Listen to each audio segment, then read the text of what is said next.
Hello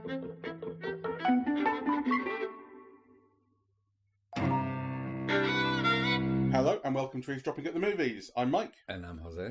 And today we're talking about Creed 3.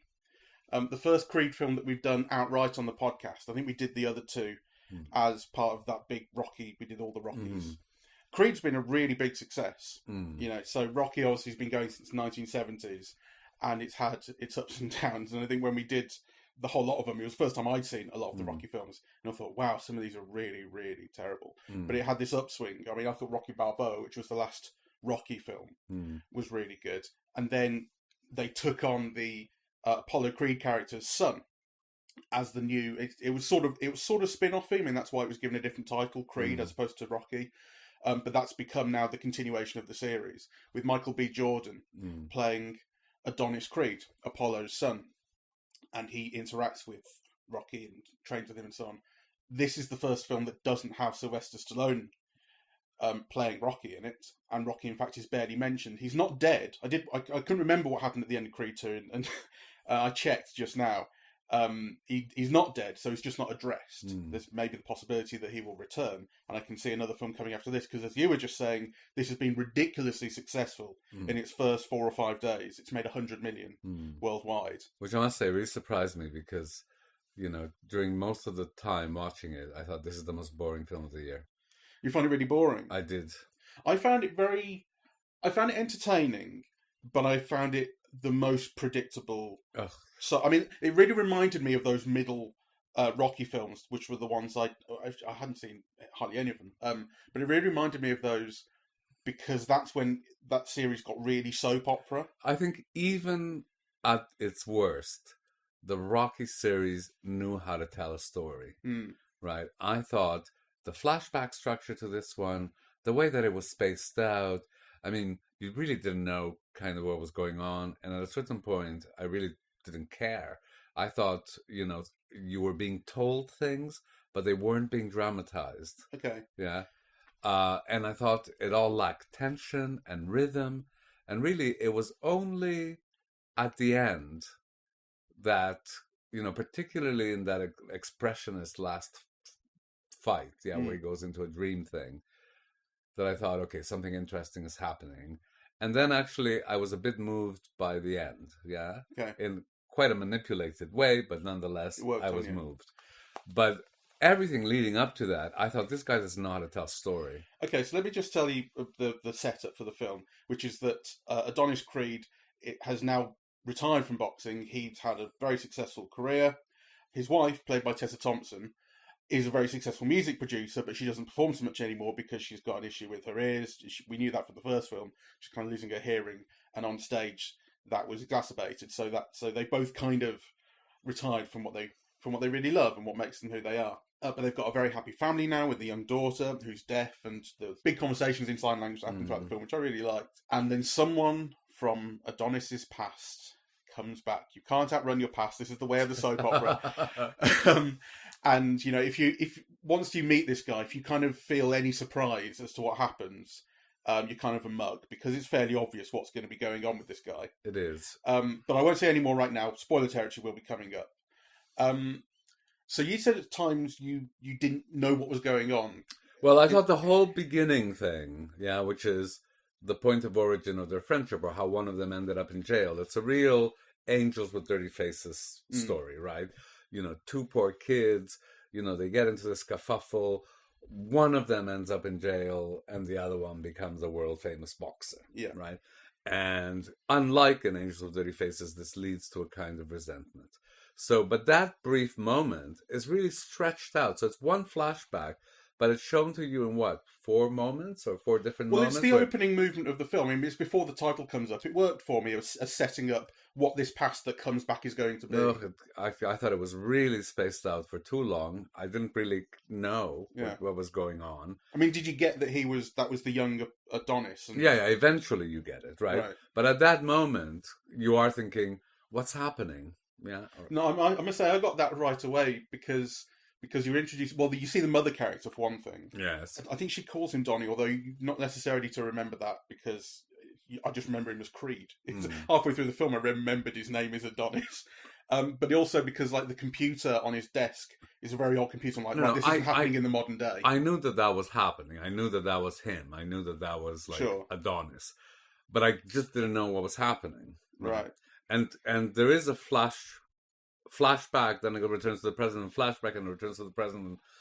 I didn't like that at all. Okay. I thought it didn't work. But I think it's more throughout the first hour and a half of the film, or hour and 15 minutes, I just thought that you were being told things in quite a smug way, yeah? But it wasn't being dramatized. I didn't know what the tension was, yeah? So, the wife would tell him something about not holding back on the past, and you think, well, yeah, it's like an episode of Oprah rather than... Well, this is where it was reminding me of soap opera. It was telling and not dramatising so much, and it's very much about the kind of family dynamics. And I mean, in a way, that became a lot of the charm of those middle Rocky films, was that it was like the next episode of the family story, and someone else comes back, and we have another fight to express it. It had kind of a certain charm. And here it had a certain charm as well, but it's not good. No, it's terrible. I mean, and the other thing, just in defense of Stallone, he's a really pulpy filmmaker, but he's got verve and he's got rhythm, and he moves to an emotional beat. I thought this film, even those montage moments where they're in training, you thought, what's the rhythm on this? How is it tied to the music? Is it meant to pump you up? I thought all the editing was off. It didn't build into anything. I really thought the storytelling was atrocious. Do you think that carries on with the fights? How do you think the fights? No, the fights I thought were wonderful. Yeah. Oh, wonderful. It's not Scorsese or anything like that. It's not, you don't feel a kind of a depth of emotion when watching those fights. But at least they move, right? I mean, I found them really effective. I was with them. They are effective. I was like clenching my teeth. I did too. I never feel like, I wonder what's going to happen. It's not telling the story to the extent that I'm really in any doubt as to what the outcome will be. And when you get to the final fight, and of course they go to the 12th round. Like every fucking film goes to the 12th round. You can't just have a knockout in round 3 or something, And the one thing I liked more about this than a couple of the previous fights, I mean, I really like Rocky Balboa and I really like Creed, the first one. I don't remember Creed 2 so well. But the issue that I have with the fights at the end of those is when they finish, there's all this fucking hugging between the fighters and all this, you've earned my respect, you're a great fighter. And I'm like, because those fights were about like the new guy proving themselves, or in fact with Rocky it was the old guy proving himself. And the thing is, I'm not a big fight fan, but that kind of hugging and expressive, you're a great fighter, no, you're a great fighter, that carried over into real life boxing. Like they thought they were in a fucking Hollywood movie. Really annoying. I want to see a grudge match. And here, this is a grudge match. This is, and it's really, I mean, it's really well, I mean, this has its own drama, it's spectacle, you really feel the punches. Yeah, it's got tension, it's got suspense, you are curious as to kind of what's going to happen. Everything that the film lacks in all the other scenes is visible in the fights. I did really like it. And I love the expressionist bit where they go into a dream of the past, and I love the way that was visualized. The prison bars come up. Yeah. I mean, I thought, is this cheap or is this good? I couldn't tell, but I was with it, I guess. Yeah. I mean, I did like how the crowd disappears. Yeah. I mean, one thing that you're thinking, I guess, when you're making a boxing movie is, how am I going to do something different to all the other boxing movies? There have been thousands. And I don't know that I've ever seen them like go that much into a kind of, it's just the two fighters here, because you've set up this huge ring. They're in the Dodger Stadium, is it? The baseball stadium full of people. And it very smoothly done in a cut or in a kind of transition. The crowd goes away and it's just the two fighters. Yes. And I thought, I do like this, actually. I liked it. I mean, it is, I suppose, your question of, is it cheap? Is it cheap? It kind of is. It kind of is, yeah. But, at least it's some imagination and it's metaphor, and you are in their heads, and you you understand and you feel, right? Which was not the case with me, like, for most of the film. I really thought, I really love Felicia Rashid. Yeah, obviously I remember her from Cosby. She's the mother. But I did think that at many moments she's more an attitude than a person. And actually, I felt the same with the wife. Kind of, this knowingness, forgiving, perfectness. It's an attitude. It's like you never sense as a real person, like, there, right? And I thought that was true of, like, the film as well, the way that it was being told. It is a series of attitudes of how, you should behave. And that includes, actually, the whole family reunion in the boxing ring at the end, right? It's like, it's all about family and so on.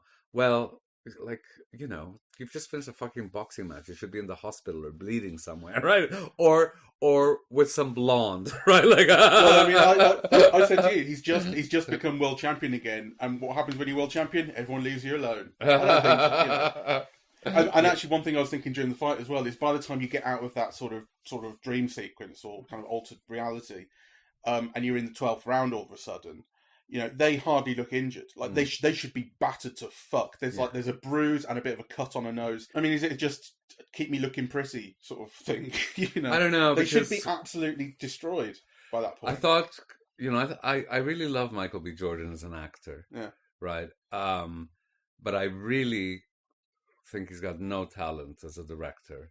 He's got no rhythms. He doesn't have a visual sense, and he does himself a disservice as an actor.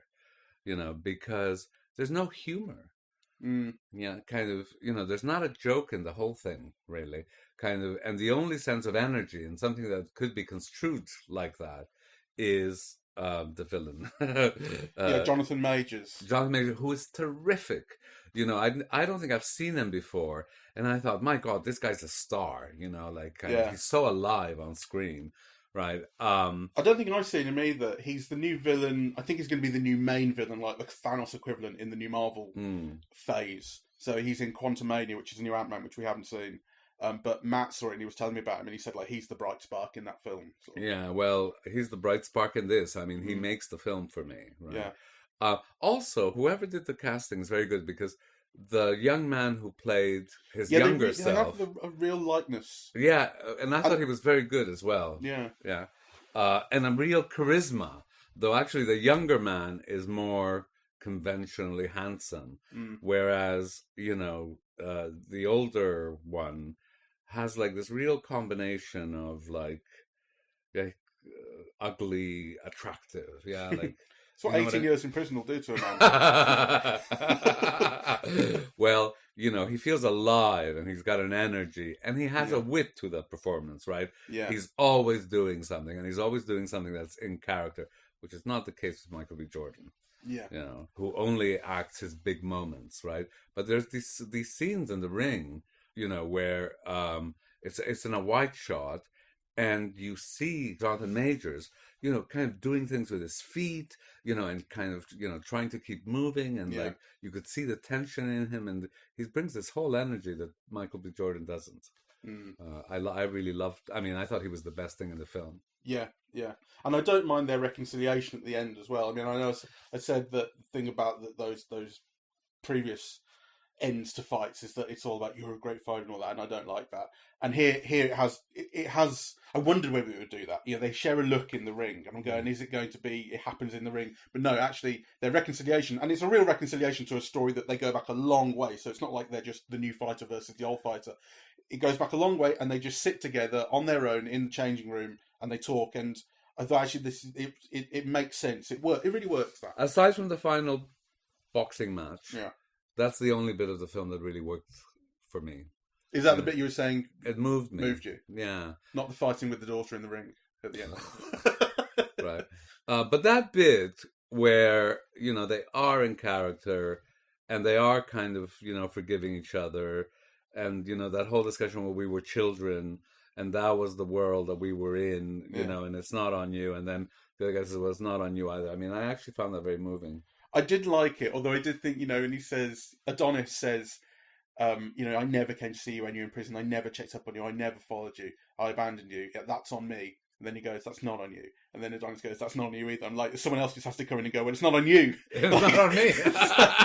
Okay, we can only it wasn't the best written scene, I didn't think. I don't think some of the dialogue is the greatest. But I like the kind of earnestness of it. Yeah, I thought that, well, anyway, it moved me. Yeah. I know I was being manipulated, but actually it hit on something that I recognize as, I don't know, true or worthwhile, or it had kind of drama and it responded to the situation, and it hooked me. I don't want to make any great claims for it, but that was the only bit of the film that worked on me, except for that final boxing match. And really, some of the things were just atrocious. Like the whole training montage. I mean, if you see, you have seen the previous Rockies. Yeah. Like, they're fun. They've got a song over it. You see the muscles glisten, and it is just there as pure spectacle. But it's got a rhythm, and it builds, and it puts in a joke or two. This one, it seems like all scattered all over the place.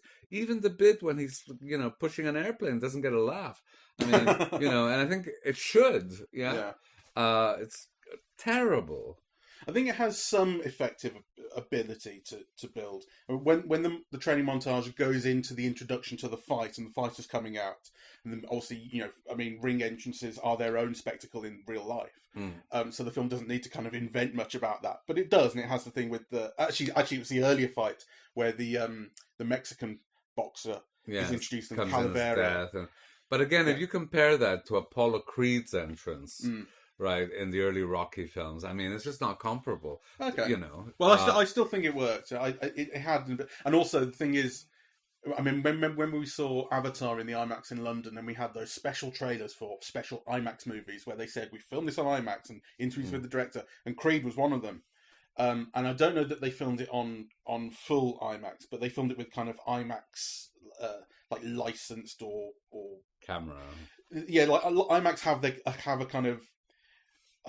what's the word? They kind of certify cameras to say like this is good for an IMAX film sort of thing, and it's all this open matte stuff. So, and we're only seeing this in the IMAX digital, which is a more conventional widescreen ratio. It's not the full IMAX. Looks terrific though. But you can see the difference when you go into the fights. There is just a little bit at the top and bottom of the screen that's used that is not used for most of the film. The aspect ratio is slightly bigger, and it does make it, even that little bit makes a difference. You suddenly feel more in it, more enveloped by the image. I think in the opening shots, actually, because I'd forgotten about all that. In the opening shots, when you see the young men walk in, and you just see the skin, and it has a depth to it. And I, for a moment I wondered, was this shot in 35? It had that kind of texture, that depth.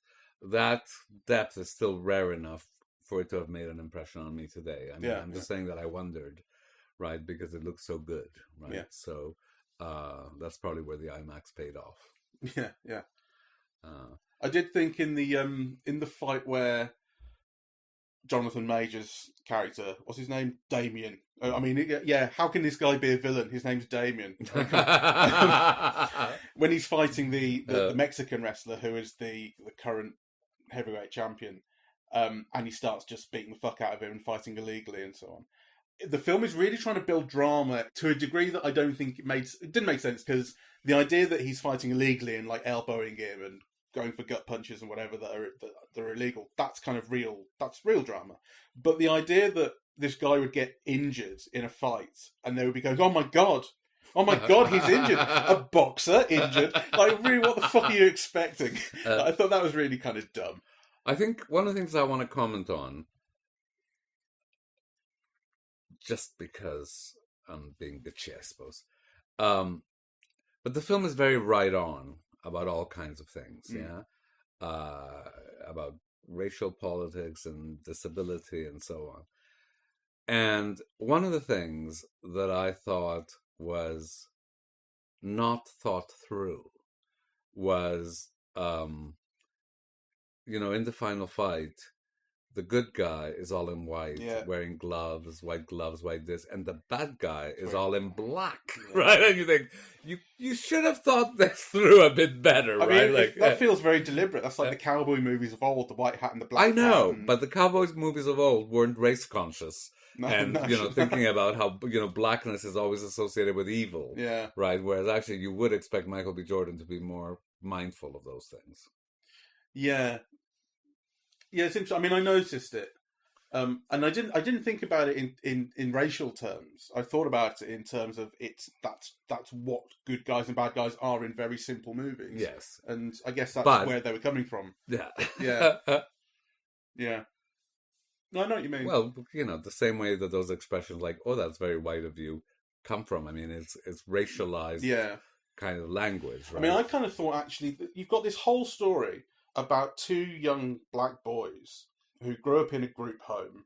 I mean, it's funny. I've been watching a lot of Akala recently, who's a black British rapper. Actually, I think he's actually he talked about this in one of the interviews I saw with him. You know, one of his parents is black and one is white, but that just makes him black in the world today. You know, and he talks a lot about kind of quote unquote black on black violence and crime, and whether that's a real thing. And he talks like it's not really a real thing. It comes down to deeper issues about class and growing up without fathers, things like this. Anyway, I'm kind of watching it with a little bit of that in mind, because you got this story about these two young black boys who are growing up without fathers, without much direction. They rely on each other. One of them has a little bit of a dispensation towards violence. We see he carries a gun, and I think he's kind of essentially coded as quote unquote bad in that respect, even though he doesn't end up using it. The film kind of teases through those flashbacks whether he killed someone or not. Turns out that he didn't, but he had this gun, and that was enough to get him into prison for quite a long time. And then he comes out of prison, and I want the film to kind of be talking a little bit more about the systems that are behind someone being in prison for that long, and what happens to them when they come out, and the kind of person that it turns you into or encourages you to be. It's not, right? It's really not. That whole thing really pissed me off. I just thought, whoever wrote the screenplay is an idiot, and certainly doesn't know anything about people. I just think it's all attitudes. That scene, in the diner where he says, "Oh, you're laying on the sauce. Yeah, well, I haven't eaten, this type of food for 18 years." Fair enough. But then the whole thing about the money. I mean, imagine if you're coming out, right, of prison and you have no money and you're on welfare and you're best friends from childhood. I mean, yeah, I didn't understand the pride thing, that. Isn't it? It's the thing is about pride. No, I didn't come here for a handout. I know it's meant to be pride, but you could show pride and you could show kind of accepting it and needing it, and kind of. I just thought that was so false, right? Like not an ounce of truth in those whole scenes, actually. Well, I mean, the thing is, ultimately, we discover, although, like I say, if you haven't been figuring this out on the way, then what have you been watching? We discover that Damian has got kind of plans on revenge, essentially, on Adonis for abandoning him. Or so he thinks. We see part of this thing about the letters that Damian was sending from prison that Adonis's mother never let him see. But then we also get this thing at the end, even with regards to those letters, I didn't come and see you, I didn't do this, I did abandon you. So there's kind of shared blame. Also, we don't know what those letters say. I mean, which again is such a missed opportunity in terms of a screenplay. I mean, are they blaming him? Are they beseeching him? Are they saying, come and visit me? You don't know. Yeah. Right? Might there be some narrative arc to those letters? First, how are you? Then, you fucking bastard, right? Like, nothing, Yeah, that's true. I mean, that's terrible storytelling. We see the mother show him that she has these letters, but we don't get a sense of what. I thought that was disappointing as well. But yeah, so the thing about the money in the restaurant at the start and kind of turning it away within the context of the film, within the type of story it was telling, the way it was telling its story in these very broad terms, I didn't have a problem with it, because the fact that he rebuffs the offer of the money. This is kind of what I'm saying about the more generally the way it portrays prison or coming out of prison and what it means to come from poverty and that sort of thing. It's incredibly broad and not that bright and not that interested in talking about those things in any depth. And to the extent that it is talking about those things, it's using them to express kind of big grand character things about pride and vengeance and so on. So it simplifies or even makes unrealistic, but kind of for its character purposes, if you see what I mean. Like, I kind of let it have it. I know. Well, I'm just being more demanding. I mean, I know where you're coming from, and obviously lots of people have bought into it. The film is very popular. I just think a better director and a better screenwriter would have brought more values to that scene. He might have been tempted by the money, and turned it down. Or it could have been indicated that he wants something else from him, so he's turning down the money for something else, right? There are so many, and you could have shown all of those things happening simultaneously to make it more dramatic, instead of just this attitude, no thank you, I'm too proud. Like, come on. But I think I see it as a long term, like he's ingratiating himself into his life, isn't he?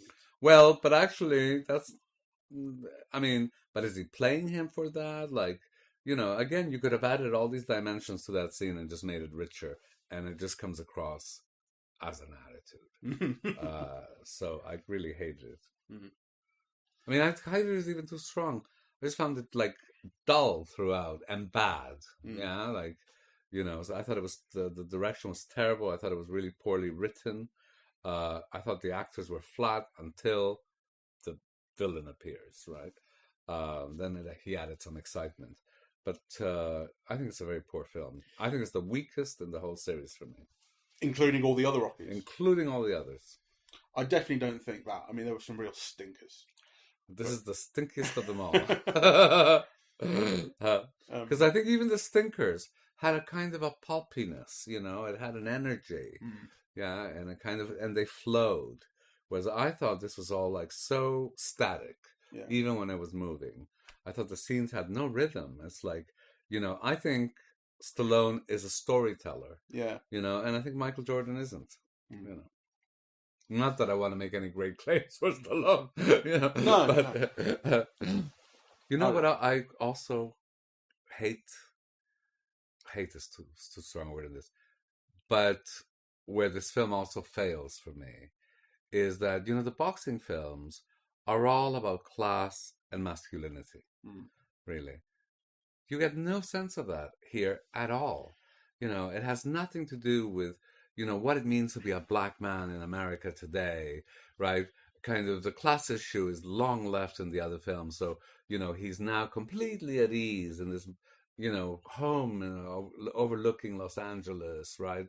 Like, you have no sense of what he's struggling for or with or anything, right? And to give up class and masculinity and that sense of a man having to fight with his body to get like a foot in him, or to preserve his dignity, or to fight even for his family.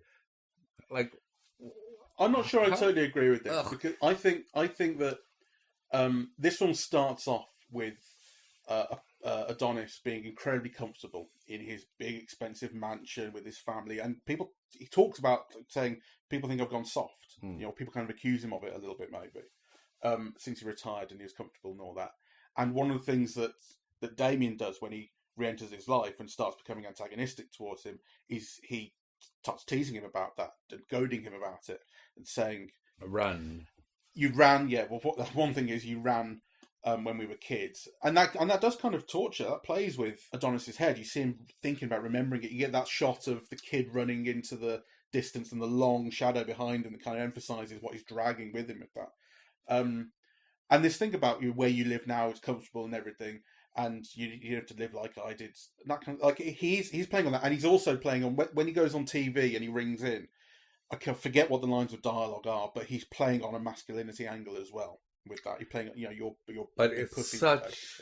I'm not saying it's clever. I'm saying it's there, sense. But it could be way better than if you think of like John Garfield in Body and Soul, where he's a Jew whose father has been shot by gangsters in his candy store, and then his mother's on welfare, and he's just trying to keep it all together, and the only way he can do it is with his body. And even as he's doing it, his mother is berating him for taking that path. Like, you have all of those kind of conflicts playing out over a man's body. That's not the case here. No, it's not. I agree with you. It could be way better and richer than it is. I wanted it to be. But it is there. It's there in the most superficial sense. It hasn't forgotten that this is a story to do with class and masculinity, but it's not doing anything interesting or rich with it. No, that's the issue. So we're kind of on the same page. All right. Well, to me, it's the worst of the films in the series. Michael B. Jordan is not a storyteller, and he's certainly not a director. I can understand the film's popularity, though, because it's smart about putting all the best bits in the end.